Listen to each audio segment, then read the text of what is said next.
మనం ఏం చేసినా టేస్టీగా ఉండాలని కోరుకుంటాం. బాగా కమ్మగా ఉండాలని కోరుకుంటాం.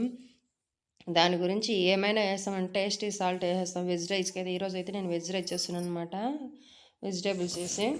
మరి దీనికైతే టేస్టీ సాల్ట్ చాలామంది వాడుతున్నారు. వాడకూడదు. Tasty salt and colour powder అన్నమాట. ఈ రెండిటిని మనం అవాయిడ్ చేయాలన్నమాట. ఇది చాలా అనారోగ్య విషయాలనైతే తెస్తోంది. ఇది చాలా సార్లు నేను విన్నా గానీ నేను వినలేదు. కానీ చూసేసరికి తప్పకుండా విన్నాను. డాక్టర్ అయితే చెప్పారనమాట. ఇలాంటి టేస్టీ ఫుడ్‌ల కోసం గోబీ అవి ఇవి అంతా ఎక్కువగా వాడేస్తుంటారు కాబట్టి ఎక్కువ టేస్ట్ ఉంటుంది కాబట్టి దానికే అలవాటు పడిపోతారు జనాలు. నేను పచ్చిమిరపకాయలు గానీ పచ్చివి వాడననమాట. అవి కొంచెం ఇదైపోతే వాటిని ఎర్రగా ఉండేటినే అంత ఎఫెక్ట్ ఉండదన్నమాట. వేడవ్వదు. ఇప్పుడు ఎండాకాలం కదా! ఇది చేయాలన్నా గూడా శాంతమైన వస్తువులే యేసుకుంటాను నేను. వంట చేస్తాన్నాం అనేది కాదు ముఖ్యం.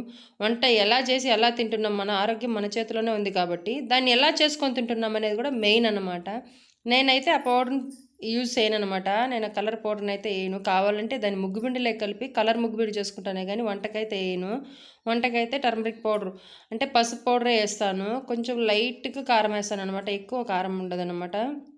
మసాలాలన్నీ గానీ తక్కువగానే ఇంతే నేనేసే మసాలాలన్నా. ఈ వెల్లుల్లి పేస్ట్ అయితే ఎక్కువ వేసుకుంటాననమాట. మన ఇంట్లో మనం చేసుకునేది కాబట్టి అల్లం కొంచెంగా, వెల్లుల్లి ఎక్కువగా యేసుకుంటాను. ఇంక పెద్ద ప్రాసెస్ అయితే కానీ టేస్ట్‌గా ఉంటుంది. హోటల్‌లో ఉండే టేస్ట్ అంత రావాలంటే అవ్వదన్నమాట. హోటల్‌లో ఉండేదొచ్చి ఆయిల్ ఎక్కువేస్తారు కాబట్టి అది చాలా ఇదిగా ఉంటుంది. మనం ఆయిల్ తక్కువ వేసుకుంటాం. ఆయిల్ తక్కువగానే తినాలి. ఇది తెలియకుండా చాలా ఆయిల్ ఏసేస్తారనమాట. నేచురల్‌గా తింటేనే హాస్పిటల్‌కి తక్కువ, ఇంట్లో ఎక్కువగా ఉన్నామనమాట. ఈ టేస్టీ కోసం హోటల్‌కి పరిగెత్తే అక్కడ ఏ ఆయిల్ అంటే ఆయిల్ వాడేస్తారనమాట కొన్ని కొన్ని హోటల్‌లో. అంత టేస్టీగా ఉన్నా గానీ తొందరగా అయితే హాస్పిటల్‌కైతే పక్కా వెళ్ళిపోతామనమాట. ఇంక పండగకైతే చేయలేదు కాబట్టి మేము ఎప్పుడు కావాలంటే అప్పుడు పిల్లోళ్ళు అడిగినప్పుడు చేయిస్తాను. నేనైతే దీన్ని రోట్లోనే రుబ్బుకుంటామనమాట. మా పెద్దమ్మ అయితే రుబ్బిస్తుంది.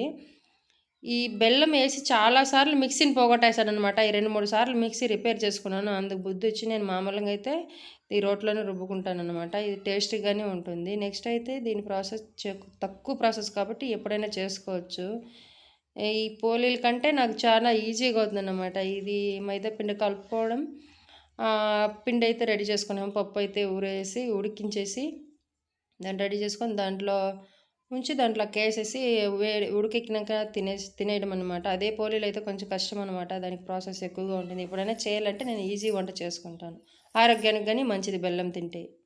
Thank you.